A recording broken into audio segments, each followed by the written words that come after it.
Hello everyone, totally nandito po ako ngayon sa mismong bahay ng kapatid natin o bayaw ko, si Lalong Sumahit, saka si cousin ko na Mary Jane Vilacruz Sumahit. Totally sobrang saya ko o saya namin kasi nandito yung mga listahan na mga tumulong sa aking bayaw at sa aking pinsan.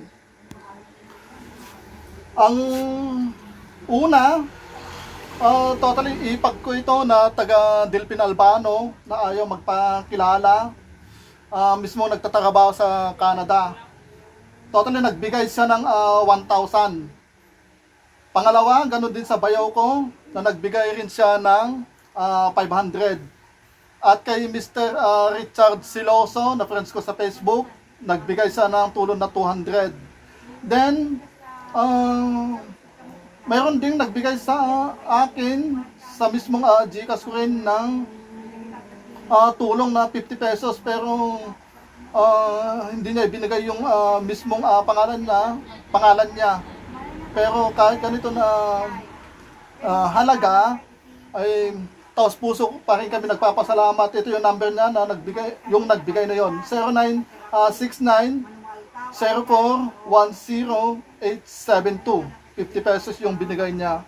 Ganon din sa kapatid natin o kababaryo natin dito sa Ulango, si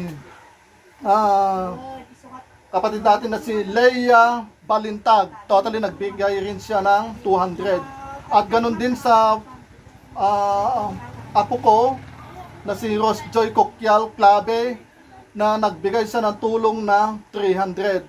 At ganun din sa kababaryo natin na si Mrs. Mildred Dacusin, siya po ay nagbigay ng 2,000. So ang equivalent subtotal nito ay 4,250. Yung listahan, pasensya na po kayo kasi ayaw mention yung isang kapatid natin. Ito po.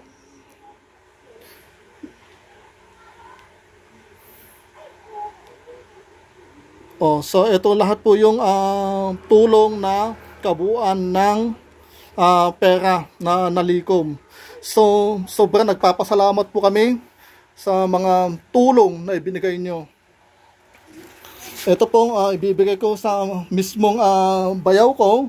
Itong pera na kabuuan ay 4,250 pesos. Ito bayaw yung pera. 1, 2, 3, 4,250. Siya po lahat yan. Yan po. Maraming salamat po sa mga nagbigay ng tulong.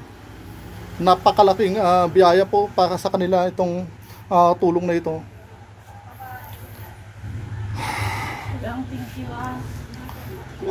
Langas sakti pagpasalamat ding kastamit bayaw agpaimbag ka nga nasayaat tapno kwa. Ito po yung lagay po nila. Sa sobrang tuwa niya, halos mangiyak-ngiyak po siya sa mga tulong na naibigay din niyo po.